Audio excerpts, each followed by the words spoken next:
Now to talk to us about the challenges the sector is facing, global trends and of course the road ahead for public transport in this country, I'm joined by Rehana Moosajee, Strategic Planning and Transformation Specialist from the Future of Transport Consulting Group. Thank you so much for your time this evening. We've had a broad look at public transport across many different areas in South Africa. Which sector or which area of public transport are you most troubled by? So, Sally, thank you for the opportunity. And really, I think the issue around lack of integration of various transport modes is possibly South Africa's biggest issue. We have transport modes that work against each other, thereby making the user experience of public transport disjointed.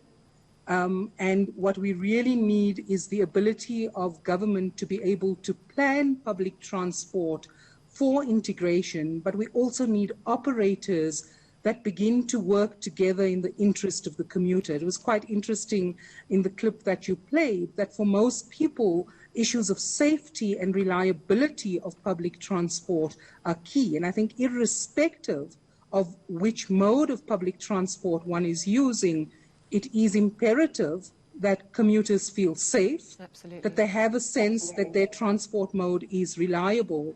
And I think most modes currently in the country are not in the space of integrating with other modes. So give me an example about this lack of integration that you talk about and why it's so important that everything gets integrated.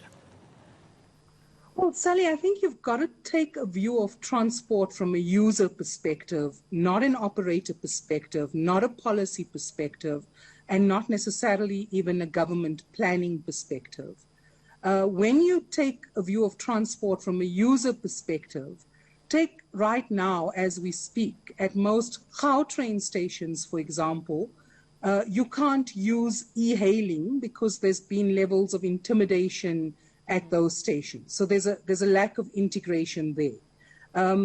Often the kind of competitiveness between bus companies and minibus taxi operators, and of course, I mean, I want to say that we know that this is an uneven playing field and that the issues around the subsidy policy are key to some of the challenges that we're seeing. So I think an integrated transport system, I think South Africa needs to look at the kind of funding we're putting into public transport. Are you talking about things, sorry to interject there, are you talking about things like one ticket that can work across a bus, train and even a minibus taxi, for example?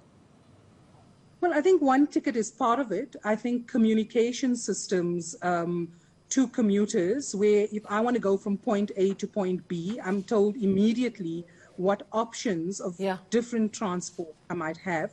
But I think, Sally, we also have a very big issue around the disproportionate funding for public transport. So at a policy level, government says we want a safe, reliable, efficient and affordable public transport system. But in fact, the funding for public transport, so the road accident fund in this country gets a higher percentage of the fiscal budget than all public transport combined. Now, if we're saying public transport is our priority, public transport is imperative for economic growth and opportunity, for social needs, then in fact the fiscus has to respond to the needs. And there are also lots of inefficiencies in the current funding of public transport, but certainly the budget implementation and allocation for public transport needs to be relooked, and then there's capacity. Right, so funding is absolutely crucial. I'm jumping in because we have very limited time. I'm so sorry. So if we look at the future of public transport in South Africa, funding is one issue that you say absolutely has to be looked at. But if you compare us with global trends, and we're thinking of the ideal with sort of eco-friendly modes of transport, if you could look at some of the global trends and what we should be looking at here in South Africa that perhaps we haven't considered. So Sally, I think our South African problem in public transport is somewhat unique because we've inherited apartheid spatial planning form.